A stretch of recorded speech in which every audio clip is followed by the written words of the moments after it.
Hello, everybody. Welcome back, FPL Banter podcast. With the usual names, got Woody Hello. and Alex. Hey, how's it going? Right, so getting close to the Premier League now. So this will probably be the last podcast before the big day. So a few things to talk about today. There's a lot of gossip flying around. So we'll go into that. But the main point of today, we'll be talking about the final team. I'm sure everyone has been stressing this week. We certainly have. So, we're going to look into our decisions, why we made them, and have a bit of a discussion. So, what's been happening this week, Woody? Well, firstly, as you just mentioned, the time is upon us. And I just have to say, I'm frothing at the gills at the prospect of a new season kicking off. Wow. I know, I literally can't wait. I can't wait. It's going to be amazing. And it's been so soon since the end of the last one. It's not a bad start as well, with a little bit of a London derby as well, Fulham Arsenal. Yeah. It's going to be a beautiful thing. I can't wait. Just hope the crowds get back in soon in some sort of form, just to give a bit more atmosphere. Apparently, there was chat about that from Boris, old BJ. And the chief of the Premier League, I can never remember his name, but he mentioned something about it. Is it Daniels or something? I can't remember. Someone boring, some suit. Danny Daniels? All right, what do you take it away? What should we be keeping an eye on? I mean, like I say, there's lots of things going on, but particularly with FPL and sort of team selections and people I've been speaking to and lots of considerations, there's either doubling up in certain positions or potential vacancies in certain positions, which might affect people's team decisions. Probably the big money one at the moment is Ziyech or Havertz, being as they're both big money signings. They both play wide right, and they're both competing for a permanent position. But are they operating at the same price? Are they operating on the same side? So are they only right, or do they kind of go into the middle a little bit? Like, because what I've been reading is that they're going to be doing the same that Loftus-Cheek, I think, was doing last season, i.e. just playing off the forward and then making their way into the centre, so it gives another option to cross in. So what's the kind of story with that? Well, I mean, it's difficult to tell. That's the thing. I mean, Frank likes to tinker with his formation. Sometimes it's more of a 4-5-1, sometimes it's a 3-4-3. And how much are both players? Ziyech is 8 and Havertz is 8.5. So they're same as Pulisic. Obviously, if Pulisic's fit, he'll be down the left. But again, it does depend. If Frank goes with a 3 up front with a Pulisic on the left, Werner in the middle, then you're looking at who's out wide right, because you can't discount players like Mount and Kovacic holding that middle role. And it's a lot of money for effectively two people that play in the same. I think that's it. You can't start off the season with a guy on the bench, right? That's just going to be the most frustrating part. So, and especially, we've got that amber triangle over Ziyech with the 75%. He might play, but I don't like getting a player with an injury potential. So I think maybe people would avoid. It might be wise to avoid. I mean, I don't think they have particularly high ownership stats anyway. So. I think it was safe for game week 1 to avoid those. If you want to go Chelsea, go Werner, because we're pretty sure that he's going to be starting, right? Some more avoids that I just thought of. Serge Aurier. Yes, there's one of the other ones. As you say, obviously bought Dockers, but then would you think it would be one of those old rotatey situations like it was under Poch with Kyle Walker and Kieran Trippier? But it looks like Aurier is being shown the door. Yeah. Or he's asked to look at the door. Hector Bellerin as well, which is, raising a lot of question marks over the Arsenal defence now. Who's going to play in that position? So might be best to avoid as well. Well, it's funny you mentioned the Arsenal defence, again, because with this knock to Luiz, now you've got, Bellerin, will he start? Because he's looking to go out. You've got Saliba and Gabriel. Is Luiz going to start? Which one of those two will start if he doesn't start? So, the Arsenal defence is another one where it's rich in punts. If you're the kind of guy that likes to take a punt, then those are the kind of places I think where if you get it right, you might end up with a bag full of points that everyone else has overlooked. Well, I mean, talking about punts, I think we can swiftly move on to our defense because that's quite punty. Having a little look now. Yeah. So as in, start talking about our final team. Yeah. I mean, Well, discuss what we've put in our team yet. yeah, the best way to do this is if you are listening and you want to open FPLBanter.com and go to the game week, the team will be there. So you can follow us along on there. So, Alex, you want to get us started on the goalkeepers? The old crucial goalkeepers. Oh, yeah. We're splashing so much on the old goalkeeper. Going for McCarthy, 4.5. Eat your heart out. And we've got Nyland as well. He's not going to be starting, obviously. He's not playing because he's Villa, who aren't playing this week. So, yeah, it's just important for you guys to know, which I'm sure you guys know. Villa, Burnley, Manchester United, and Manchester City are not playing. Just FYI. Which is a big thing to obviously know, but I think everyone knows that. So, yeah, that's the goalkeepers. Just a quick mention there. Martinez, 4.5, might end up being transferred to Villa. So could be an interesting buy for the season if that happens. But anyway, it also leads me on to the fact that Leno, 5.0, could be a good goalkeeper. I know we're not here we go. Arsenal fan chatting. It's the rebuild. It's the Arteta rebuild. Yeah, still. I mean, maybe. I'm sensing the hate. It's okay. No, but like as those of you that don't know Mopey, for years he has banged a single drum that you never buy Arsenal defenders. It's just he never. There's just one word of advice through the years of it. Should I take a punt on Kolasinac or Bellerin? He's like, mate, Arsenal defenders, stay away. So now he's like, yeah, get Leno. Yeah, it got me to 1.8k, didn't it? Well, I think it was Leno. Okay. Well, shall I run through the defense then? Let's go for it. Right, Trent Alexander-Arnold. Yeah, nailed. Not much to say about that. Yeah, Nailed. So we're thinking, and we'll explain this later. It'll free up funds, but we're thinking 4.5ers after that in defense. So our two starters are Higazi. Doesn't need much of an introduction, really. We talked about it on the last podcast. I mean, yes, he plays for West Brom, but he's aerial and he's a bit of a rock. So I don't know. We reckon he's a good 4.5er. If there's someone better out there that we think that we've missed, then let us know. And against Leicester, they're not gonna have that much firepower considering their injuries. I think they're going to be a bit weak to a certain extent. Exactly right. And I guess a lot of people are overlooking Vardy. And if they're overlooking Vardy, well then, if Vardy's not going to score, I don't know who else will score for Leicester at the moment. So Higazi, it's a bit of a punt. And then it goes on to Saliba. And we're a bit more confident about this one now. I know, Woody, it's an Arsenal defender, but he has an aggravated neck injury. We've all had one of those. He's going to be out. So Saliba looks like he might start. So he's our 4.5er in defense. And then on the bench, we have our Mitchells and our Douglases, who are the 4.0s, who we think are the most likely to start. So they're more like cover for Saliba and Higazi. But that's what we've chosen in the defense. So I think maybe lingering a little bit longer on Mitchell, like that wasn't just a cost thing. That's looking at the massive holes in the Crystal Palace defense, particularly with Van Aanholt being out and Mitchell featuring in their pre-season quite heavily. That's actually a measured 4.0 rather than just well, he's cheap and that's all we can afford. Yeah. And at 10.4% ownership, we're obviously not the only ones that think that. True. Woody, do you want to go through our midfield? So yeah, sure. Okay, so there's a couple of sort of shoe-ins that with the fixtures and the form and the fact that one of them is now a midfielder instead of a forward you couldn't really miss, and that's Aubameyang and Salah, who are our captain and vice captain respectively. I mean, again, they don't need any introduction or explanation. The next one we went with Son. We're looking to get a Spurs player in there, and our choices we're tossing up between Doherty, Son, and Kane. And they're all tempting. It's basically which one we could fit into our team. I think they've all got positives and negatives, but you've got to think how it balances the cash. And we think for a cost return, Son was the best bet out of the three of those. So that's why we went with old Sonny. And then slightly punty, I guess, Sam Maximan from Newcastle. You know, he was...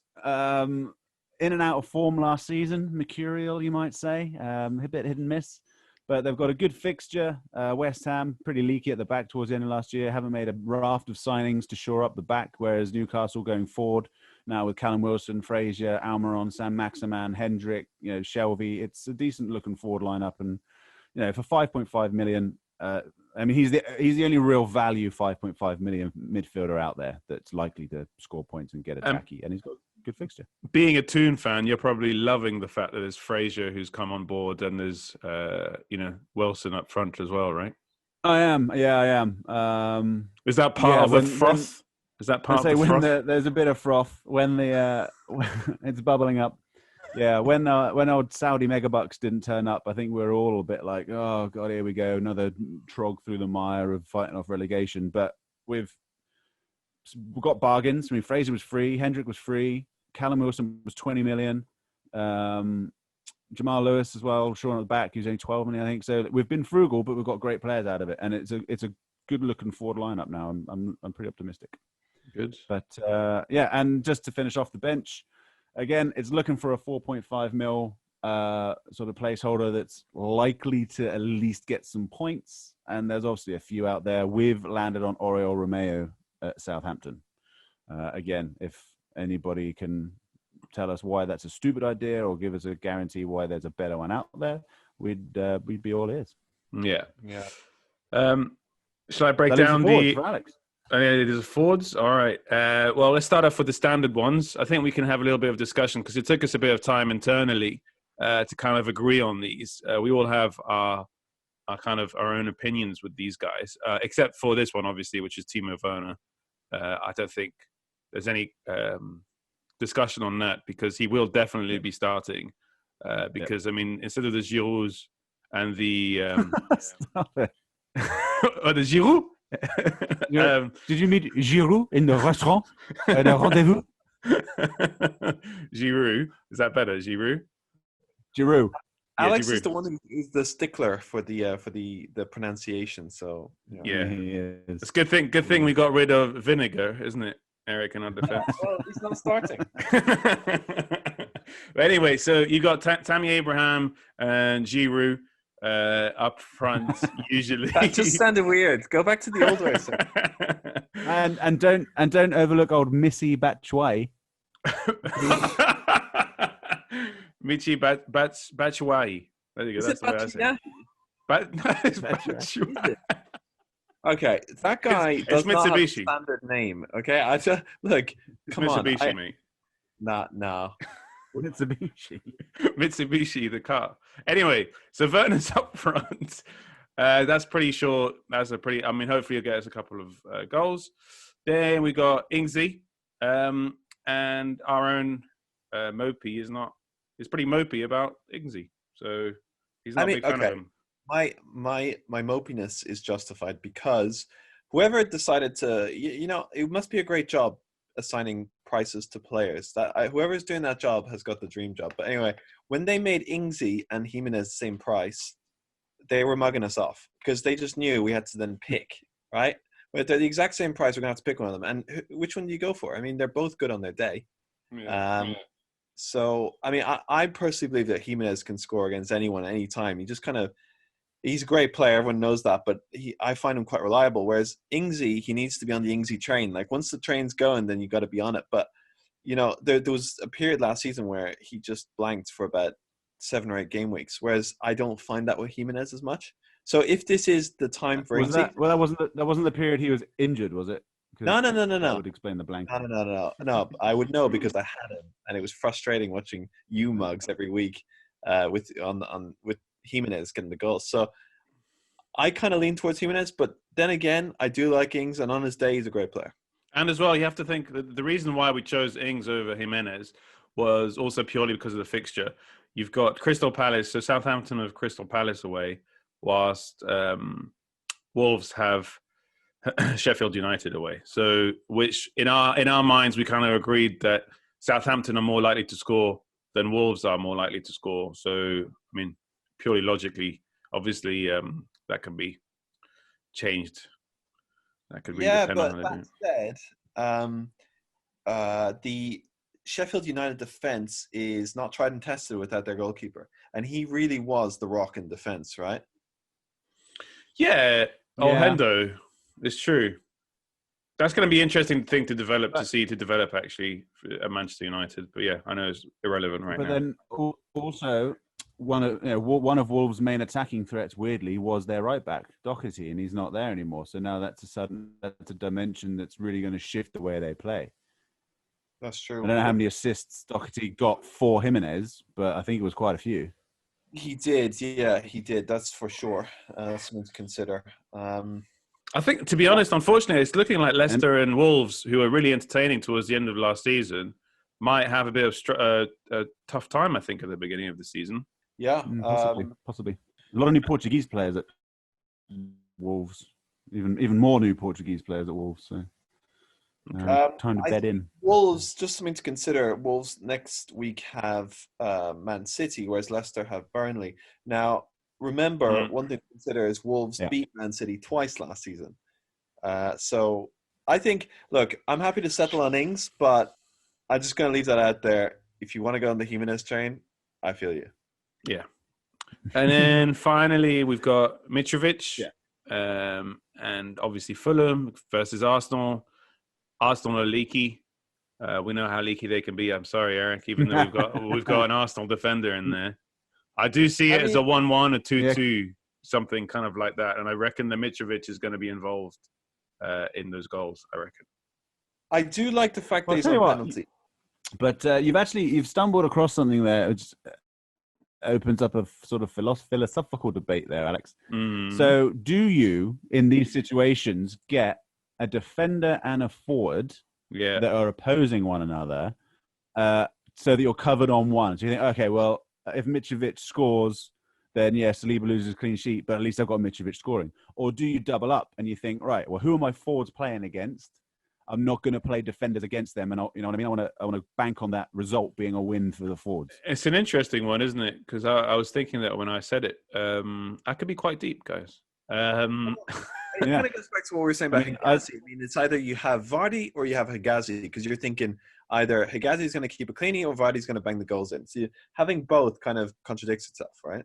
Yeah, that's true. Yeah, it'd be like having Werner and Matty Ryan. If you had Matty Ryan, then you're like, well, why am I doing that? Because he's probably... But then that being said, if you save a Peno and you did have him, but then he'll face more shots. Then like Popey, he was the bonus point magnet for the amount of shots he faced last season. So, but I always find it an interesting one. I like to think I always find myself being more of a cover myself off. Yeah. So if Mitrovic blanks, at least I'll get a cleanie for Saliba, sort of thing. Exactly. No, I think that's the theory we're going for at the moment. What we need to discuss, though, guys, because we need to discuss it, is captain, vice captain. Are we happy?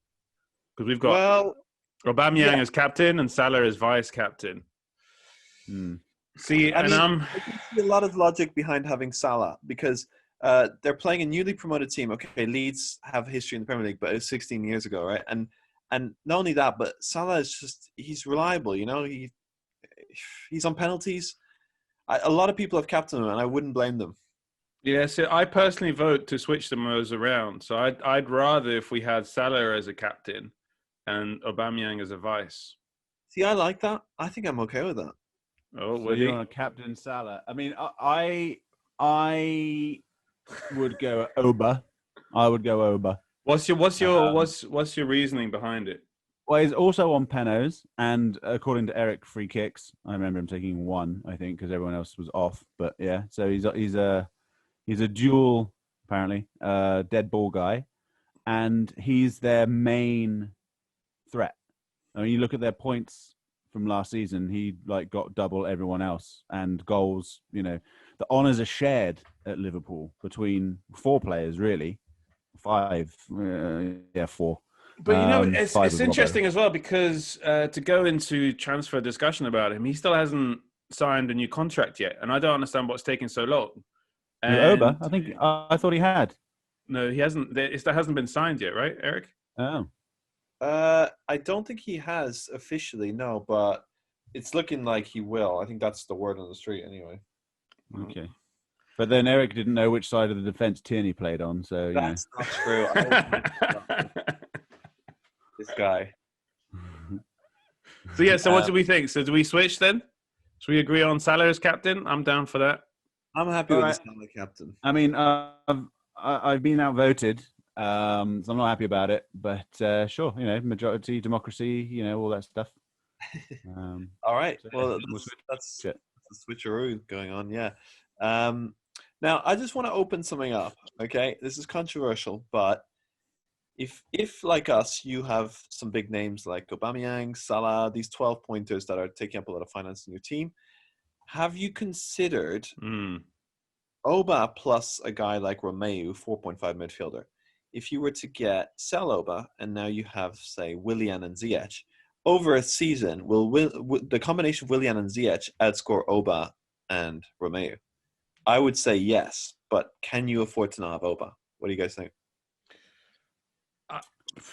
I mean, I think I'm a big fan of Willian, and I don't think Chelsea should have gotten rid of him. But I guess they shored up anyway. I mean, they've got a great midfield now. But I'm more on the Willian Ziyech train, or Willian and Havertz, to be honest, rather than Ziyech, if I can. I don't know if that's possible with the numbers you just mentioned. But I'd be siding towards that rather than Aubameyang. Okay. Woody? Yeah, I mean, I think it all depends on how weak your weak link is in the rest of your starting lineup. Like, obviously, we've got a few risks at the back. So I think, yeah. I mean, maybe not specifically Willian, because I don't think he's nailed to start. But, yeah, maybe going for someone more likely to start from another team that's attacking, I don't know, like Ali. Oh, God, there he is. I'm hocking Ali, and then get a couple of more solid defenders, like maybe even a Van Dijk, or a Robbo. You know what I mean? So there, I can see. So you got to think. So what's that three going to do? So it's Aubameyang, Saliba, and Hegazi. Are they going to get more points than Ali, Robbo, and yeah, I think I'd agree with you, Woody, in the sense that I feel like from game week 2 onwards, we're going to have to shore up a defense a little bit. It's just I think at the moment we're focusing on getting as many points up front as possible because the defense is still so open, and because of all these new signings, it's hard to know who's definitely going to start. It's a massive problem. It's hard to predict. I mean, I will say in my personal FPL team, I have a much stronger defense. Like, I haven't neglected my defense. See, this is him covering his bases now. I know. I can see right through this. I've also captained Aubameyang, but whatever. We're not going to hear the end of it, Eric, if both Aubameyang scores a hattie. No, exactly. Now he's covered for about 10 players now, so he's all good. Yeah, and we outvoted him as well to the audience, just so that they know we outvoted him as well before we started the podcast with regards to Hegazi. So livid. Get ready for any chats from him about that. Exactly. Hey, if Lascelles bangs in a header. So I think that kind of concludes the podcast. So that is our team. So just to reiterate, we got McCarthy in goals, we got Trent, Saliba, and Hegazi in defense. St. Max, Salah, Oba, and Son in mid with the Salah captain, and Werner, Ings, and Mitrovic up front. Sweet. I'm so excited. This is going to be good, guys. This is going to be really good. It's a good team. I like it. Yeah, and so we think it's a good team, but if you don't agree or you have any criticism, or if we've massively missed something like the fact that Son has been transferred to Inter Milan, then let us know. He's in the Asia Cup again. And speaking of which, a little shout out to All or Nothing, because if you're interested in transfers to Inter Milan, Christian Eriksen. Yeah. How was that? Good show. Anyway, that's it. Yeah, thanks for joining. FPLBanter.com, and follow us on our social media. Spread the word, guys. We've got at FPL_Bants on our Twitter, and the rest of the social media, so Instagram and Facebook, is at FPL Banter. All right, thanks, guys. Thanks for joining, and see you next week.